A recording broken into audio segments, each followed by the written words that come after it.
إذا كنت جديد على لعبة الإي فوتبول 22 فهذا الفيديو لك. بهذا الفيديو راح نشرح أول قائمة موجودة باللعبة واللي هي الماتش، وبالفيديوهات الجاي راح نشرح القوائم اللي بعدها اللي هي جيم بلان وماي تيم وكونتراكت وأوبجكتيفز. راح نشرح كل قائمة بالتفصيل حتى اللي جديد على اللعبة وحتى القديم يفهم شو صاير باللعبة. يلا خلونا نبلش بمقطع وندخل على قائمة الماتش ونشرحها بالتفصيل. أول شيء بعد ما ضغطنا عليها راح نشوف قدامنا 3 خيارات. أول خيار هو الإيفنت اللي راح نلاقي فيه الإيفنتات المنوعة باللعبة. هدول الإيفنتات متعودين عليهم من اللعبة، أغلبهم بيكونوا ضد الموبايل وبيكونوا حسب الأحداث اللي جاري حاليا بكرة القدم. كيف نميز بين إنك أنت عم تلعب مع موبايل أو ضد شخص حقيقي؟ ما شايفين فوق على الزاوية بكل إطار من هدول الإطارات شوفوا مكتوب VSAI ماتش. هاي بتبين لك انه انت عم تلعب ضد موبايل او ضد الموبايل، ضد السيستم. مثل ما شايفين هون الثلاثه محطوط عليهم هذا الشيء، بس الاخيره مكتوب عليها يوزر ماتشز واللي هي انت عم تلعب ضد شخص حقيقي، تشالنج اونلاين يعني. خلونا ندخل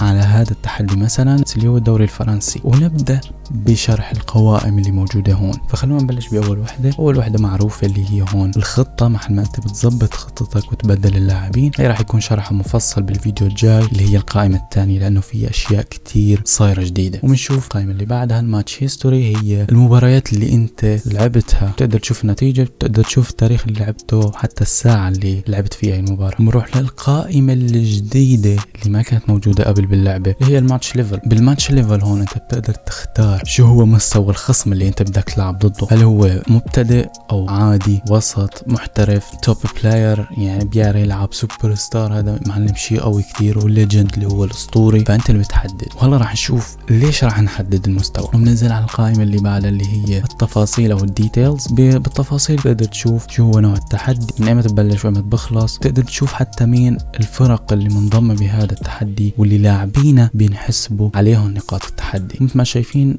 أندية كتيرة موجودة محسوب النقاط تبعاتها للاعبينها. وهون بنوصل على مكان الايفنت بوينت ريورد. بس تخلص اول 250 نقطة من التحدي راح تحصل على هي الجوائز اللي هي 2000 جي بي وال1000 تريننج بروجرام. هي البطاقة تقدر تطور فيها اي لاعب بدك اياه، وهيك لبين ما توصل ل 3000 نقطة تاخذ ال 5000 جي بي. النقاط كيف راح تجيبهم؟ بنروح على الزر اللي بعده اللي هو البونسز، كيف راح ينحسبوا نقاط. مثل ما شايفين هون مكتوب البوينتس بير فيكتوري، النقاط اللي راح تحصلها لما تفوز. راح تحصل مثلا هلا بهذا الفريق والخطة اللي انا مستخدمها راح احصل 1134. راح يجيني على المستوى اللي حطيته انا 2.25 اضافي، وعلى اللاعبين اللي انا حاططهم راح يجيني 3.6. وراح نشوف كيف راح يتغير الماتش ليفل لما ندخل لهون ونحط مثلا هلا راح حاطين سوبر ستار، الرقم كان 2.25. دخلنا ورحنا حطينا المستوى اضعف شيء راح نشوف انه الرقم تغير وصار 1. هون بنشوف انه كل ما نحن صعبنا المستوى كل ما زاد عنا تضاعف النقاط، وكل ما خلصنا التحدي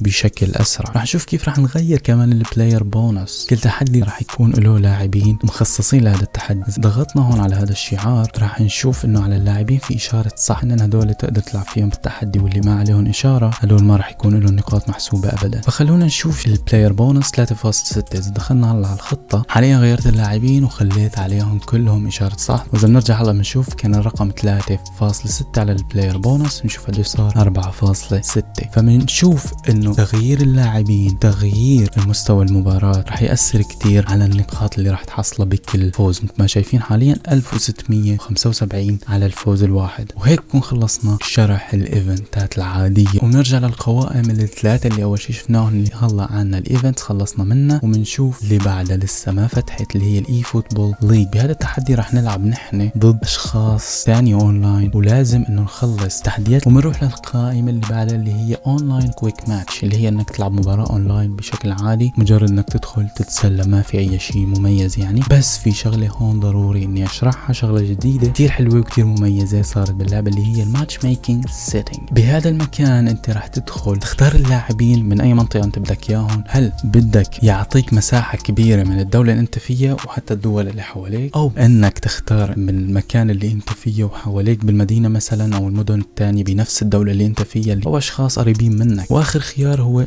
بدون حدود، يعني من كل العالم بيجيب لك اشخاص تلعب معهم. هاي الشغلة كتير حلوة وحتى نحن نحسن نسويها بتحدي الاونلاين التاني الثاني اللي كانوا هنيك بالايفنتات. اذا دخلنا مثلا على هذا التحدي ودخلنا على الايفنت سيتنج راح نشوف انه كمان انت عندك الخيار انك تختار من اي منطقة بدك يكون الخصم. قائمة بالمقطع الجاي هي الجيم بلان، راح نشرح كل شيء بالتفصيل جواتها لانه صاير في اشياء كتير جديدة، اشياء راح تحسن من اللعبة. فلا تنسى انك تشترك على زر الجرس، تحط لنا رايك على هذا المقطع، عارف انه عجبك. اتمنى يكون عجبكم المقطع. اذا في شيء ما فهمتوه اكتبوا لي تحت بالتعليقات، ويلا بشوفكم على خير. بيس اوت للمقطع الجاي.